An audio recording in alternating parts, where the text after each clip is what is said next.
தேசிய ஜனநாயக கூட்டணியின் நாடாளுமன்ற குழு தலைவராக நரேந்திர மோடி கூட்டணி கட்சிகளின் ஆதரவுடன் ஒருமனதாக தேர்வு செய்யப்பட்டார். பாஜக தலைமையிலான தேசிய ஜனநாயக கூட்டணி கட்சி தலைவர்கள் மற்றும் நாடாளுமன்ற உறுப்பினர்கள் ஆலோசனைக் கூட்டம் பழைய நாடாளுமன்ற வளாகத்தில் நடைபெற்றது.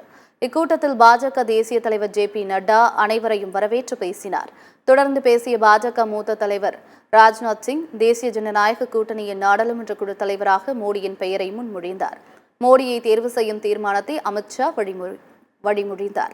இதையடுத்து கூட்டணியில் முக்கிய அங்கம் வகிக்கும் சந்திரபாபு நாயுடு, நிதிஷ்குமார் ஆகியோர் மோடியை ஆதரித்து பேசினர்.